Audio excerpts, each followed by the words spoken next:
This episode broke me. Like, I sat there, slack-jawed, blinking at the screen like, did Cartoon Network really air this for children? And that was just number 10 on the list. So yeah, today we're diving face first into the 10 darkest Gumball episodes of all time. And no, I'm not talking, oh no, he lost his sandwich, dark. I mean existential crisis, cursed puppets, fourth wall collapses, and full-on demonic possession type dark. You thought the Amazing World of Gumball was just goofy blue cat jokes and slapstick chaos? Think again, because behind those bright colors and meme-worthy faces is a show that's not afraid to grab your childhood by the throat, whisper everything is meaningless, and then hit you with a ukulele solo. Let's get into it, starting strong with the episode that still haunts my dreams, the puppets. And no, I'm not being dramatic. This thing is actual nightmare fuel. Gumball and Darwin head into the attic because obviously nothing good ever starts in an attic, and they stumble across this box of puppets. Creepy, old puppets. Gumball, being the only rational person in the room, nopes out immediately. But Darwin? Nah, my boy decides to secretly pocket them, which is funny because he literally has no pockets and names them Frank and Howdy. And here's where it goes from kinda weird to, why is this airing on a kid's network? Darwin starts gaslighting himself. He voices both puppets, then convinces himself to never take them off again. That's not just delusional, that's horror movie behavior. The boy's out here puppeteering his own descent into madness. Then the puppets start getting snippy, on their own. Gumball makes fun of them, and suddenly Frank and Howdy are glaring daggers with their creepy little puppet eyes. Darwin starts talking trash, but it's not even him anymore. You can see in his face, he's uncomfortable, like he's watching his own mouth move and can't stop it. Gumball understandably smacks him with a meat slab. No, that's not a euphemism. But then Darwin takes a bath with the puppets, in the water, still wearing them. Like, are we just gonna breeze past that? And then, the moment that absolutely sent me, Gumball rips the puppets off, throws them in the trash, and you think it's over. But nope, of course not. That night, they crawl out of the trash. They're alive, they're talking with completely different voices, and they want Gumball. They smash his stuff, they possess Darwin again, and then lure Gumball into their puppet dimension. Yes, there is a puppet dimension. Of course there is. Once he's inside, the world looks colorful and whimsical, but it's off. Darwin is there too, but he's not Darwin anymore. He's trapped, surrounded by life-sized versions of the puppets. The way this world looks all cute and cozy, but is secretly a prison, that's pure psychological horror. They literally say they're gonna torture Gumball and Darwin for eternity. I was like, is this still Cartoon Network? Eventually, they realize the entire puppet world is powered by their imagination, so they blow it up and escape. But okay, if that didn't already melt your brain, the downer is gonna crack it wide open. It starts with Gumball waking up in the worst mood of his life. Not I missed breakfast bad, more like I want to watch the world burn bad. So what does he do? He wishes everyone would disappear, and they do. Like poof, no friends, no family, no annoying classmates, just him. At first, he's thriving, running through the streets like a discount Tom Cruise, eating garbage, screaming, doing dumb stuff with no consequences. But after 5 minutes of pure chaos, the silence starts getting to him, and that's when the creepiness sets in. The whole town, completely empty, buildings abandoned, signage twisted. Joyful Burger becomes Misery Burger. Even Captain Crunch gets renamed to Captain Crud, and the soundtrack? Silent, unsettling. Then this shadow version of Gumball starts showing up, warping his face, whispering in his head. The world starts glitching and melting. And just when you think he's gonna get jump scared into the afterlife, it turns out, he was sleepwalking the whole time. Excuse me?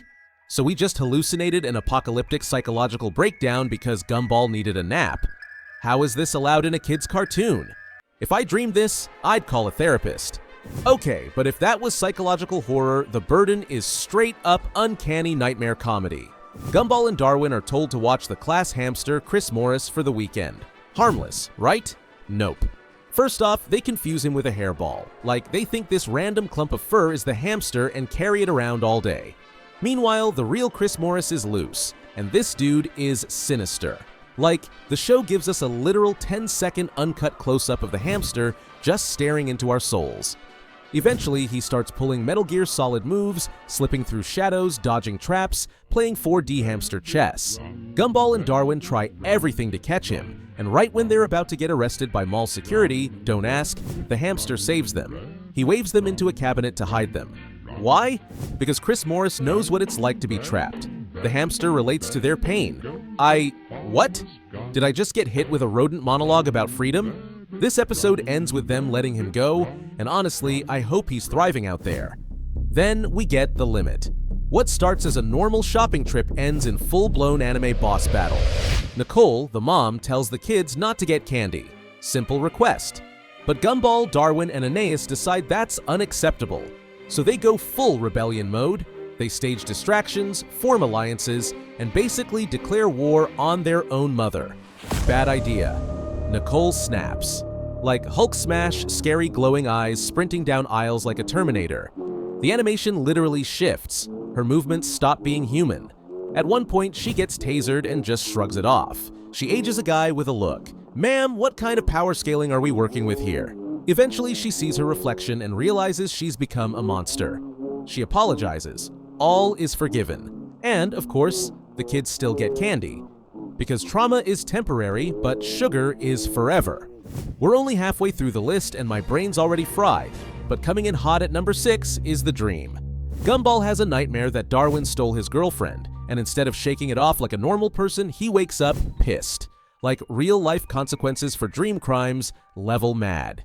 He starts resenting Darwin, projecting his insecurities, and spirals into this paranoia hole so deep, not even Penny can pull him out. There's a scene where he gives Penny 2 cupcakes, a blue one and an orange one, blue obviously representing himself. She picks orange and he just forces the blue one into her mouth. Cute, right? Except she's allergic to blue. So to fix it, he grabs the wrong medicine, because plot twist, it's thumbtacks. At the end, they literally enter each other's dreams to settle the beef. It's trippy, weird, and honestly kind of sad. The real horror here? How one irrational thought, one tiny spark of jealousy, can absolutely ruin you if you let it. Now, the scam, pure chaos. Gumball teams up with Carrie, yes, the literal ghost, to fake a haunting at school and scam their classmates out of Halloween candy. And they do an incredible job. Like Oscar-worthy fake possessions, levitating objects, the whole thing. Until they summon an actual demon. Gargoth, big, shadowy, red eyes, wants candy, or blood, or both. And when Gargoth shows up, Carrie volunteers to marry the demon. Like what? Why is everyone so unhinged? Thankfully, Gumball throws one last piece of candy at Gargoth's face, and he explodes. Crisis averted, marriage annulled. But still, what is this show? And then we hit the disaster and the rerun. These 2 episodes together, a full mental breakdown. Rob, the forgotten villain from The Void, gets a remote control that literally lets him rewrite reality. He pauses time, deletes characters, reverses relationships, erases entire memories. He's not even trying to be sneaky about it. He wants Gumball to suffer, and he wants to replace him. Eventually, Gumball follows Rob into the Void to stop him. They loop over the same day again and again, with the world glitching more each time. Nicole and Richard become babies. Aeneas gets deleted. Darwin turns back into a gasping, dying fish. Rob is ready to let the whole thing collapse, but Gumball fights him in this full anime-style brawl. Wins. And then, because he has a heart of gold, he jumps into the Void to save Rob. Dude, you had the W. Why would you do this? Then we get the signal, where everything just breaks. Gumball starts glitching, voices cut in and out, the animation melts, and you slowly realize this episode isn't just about a glitch. It is a glitch. It's the show telling you straight up, you're watching a cartoon. None of this is real. The meta horror? Off the charts. But nothing, and I mean nothing, messed me up like the joy. It opens on a Monday morning. 7:53 a.m., red text, ominous music, and then Richard gives Gumball and Darwin a wonder hug that basically infects them with too much joy, like rainbow mushroom cloud levels of joy. At school, Miss Simeon sees them smiling and flips. She thinks joy is a virus and quarantines them like it's a zombie outbreak. And guess what? She's right. Gumball and Darwin's joy spreads, literally spreads, like hugs become infection vectors. One by one, students get infected, smiles turn to unsettling grins. Auto-tuned laughter echoes in the halls. It's terrifying. Miss Simeon tries to stop it with classical music, but eventually, even she gets overwhelmed. In her final moments, she records herself saying, "The story has come to a happy ending." before dissolving into rainbow vomit. And that's it. No reset, no dream reveal, just pure uncut horror masked in glitter and smiles. That's the amazing world of Gumball, folks. If you've made it this far, congrats. You survived the emotional whiplash, the trauma, the laughter, the wait, what did I just watch energy that only Gumball can deliver. And hey, if this video broke your brain in the best possible way, maybe hit that like button. Crying is optional, but subscribing, mandatory. I see you hovering over the button, go ahead, click it, or Frank and Howdy might just come knocking tonight. Yeah, that's what I thought.